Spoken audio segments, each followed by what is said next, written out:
Sous le seuil de pauvreté.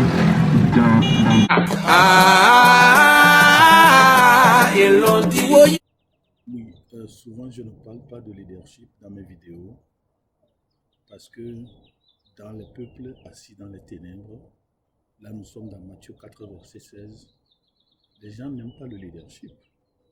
Les gens confondent le leadership. Les gens aiment le pouvoir. Les gens aiment la force, la tyrannie, la dictature.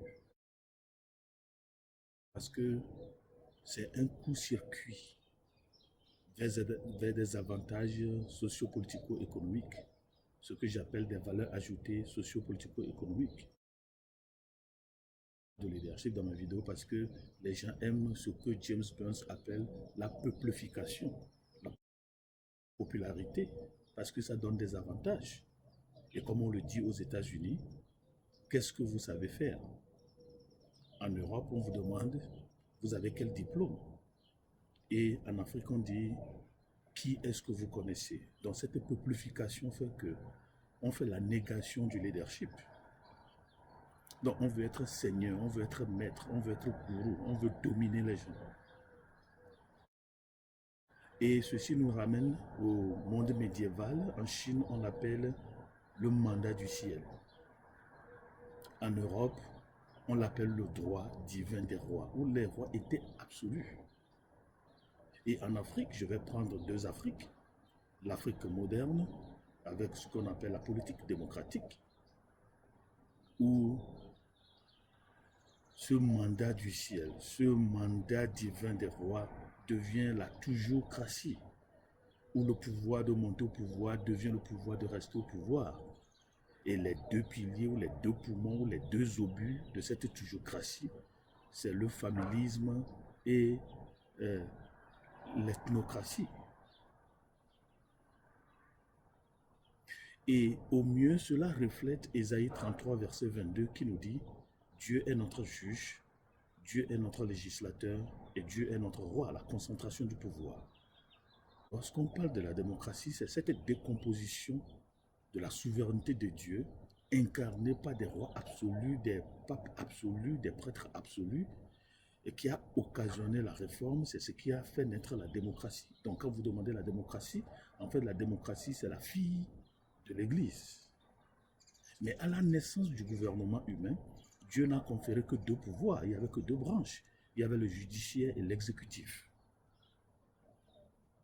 Maintenant, si vous voulez être leader, mais il faut savoir la différence entre le leadership et le pouvoir.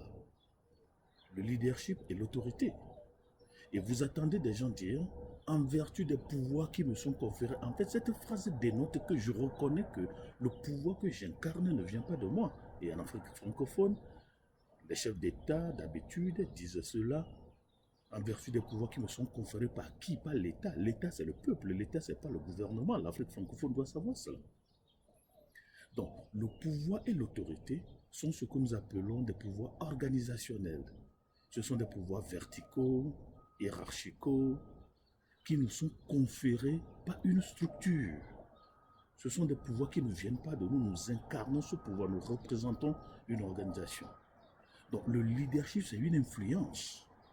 Je vis ma vie de manière que quelqu'un me voit et veut être comme moi. Je ne les force pas, je ne leur impose pas quoi que ce soit. Donc le leadership n'est pas faire aux gens ou des gens ce qu'ils ne veulent pas faire, ce qu'ils ne veulent pas devenir. Ça, c'est la motivation. Ça, c'est pas le pouvoir. Alors, si je veux être leader, je dois savoir que le leadership, c'est une influence. Alors maintenant, il faut qualifier aussi cette influence. Donc, dans Histoire Afrique, nous enseignons que le leadership, c'est égal la masse moins la différence. Donc, il faut qualifier aussi la différence. Est-ce que votre différence est supérieure à 0, inférieure à 0 ou égale à 0? Vous voyez? Et aussi, pour vous voulez être leader, il faut comprendre les domaines, il faut connaître les domaines de leadership.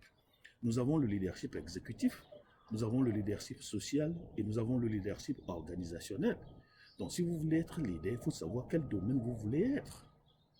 Et aussi, le caractère, l'économie et l'intellectuel, ce ne sont pas des leaderships, ce ne sont pas des styles de leadership.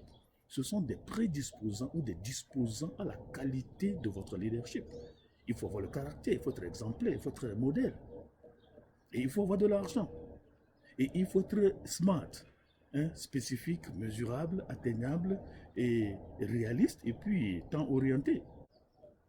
Parce que dans le monde assis dans les ténèbres, le leadership veut dire la force.